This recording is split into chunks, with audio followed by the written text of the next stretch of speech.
شروع اللہ کے نام سے جو نہایت مہربان اور رحم کرنے والا ہے۔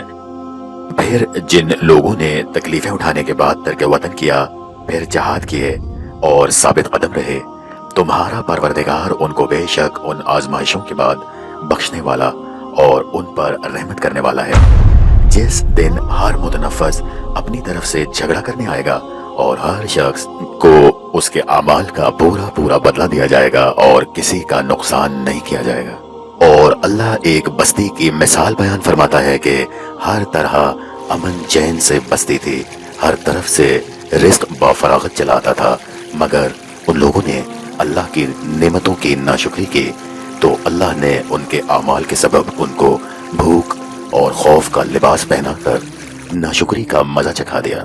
اور ان کے پاس انہی میں سے ایک پیغمبر آیا تو انہوں نے اس کو جھٹلایا، سو ان کو عذاب نے آ پکڑا اور وہ ظالم تھے۔ بس اللہ نے جو تم کو حلال طیب رزق دیا ہے اسے کھاؤ اور اللہ کی نعمتوں کا شکر کرو اگر اسی کی عبادت کرتے ہو۔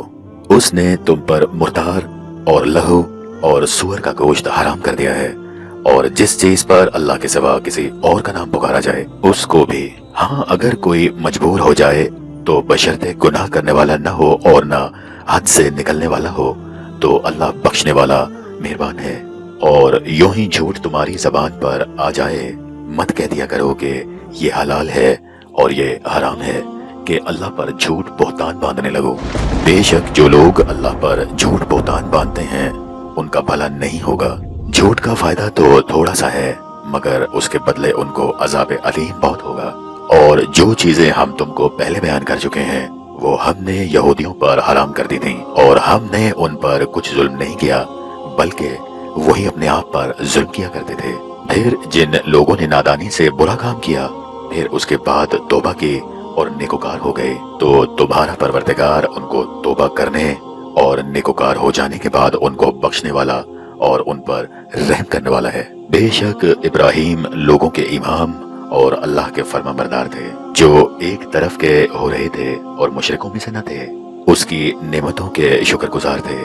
اللہ نے ان کو انتخاب کیا تھا اور اپنی سیدھی راہ پر چلایا تھا، اور ہم نے ان کو دنیا میں بھی خوبی دی تھی اور آخرت میں بھی نیک لوگوں میں ہوں گے۔ پھر ہم نے تمہاری طرف وہی بھیجی کہ دین ابراہیم کی پیروی اختیار کرو جو ایک اللہ کی طرف ہو رہے تھے اور مشرکوں میں سے نہ تھے۔ ہفتے کا دن انہیں لوگوں کے لیے مقرر کیا تھا جنہوں نے اس میں اختلاف کیا، اور بے شک تمہارا پروردگار قیامت کے دن ان میں ان باتوں کا فیصلہ کر دے گا جن میں وہ اختلاف کرتے تھے۔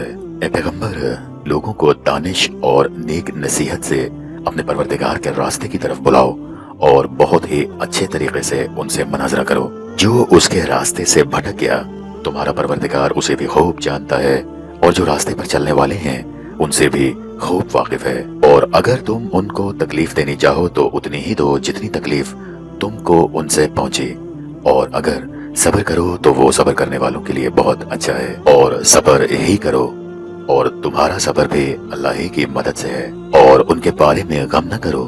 اور جو یہ برا چاہنے والے ہیں ان سے دل تنگ نہ ہو، کچھ شک نہیں کہ جو پرہیزگار ہیں اور نیکوکار ہیں اللہ ان کا مددگار ہے۔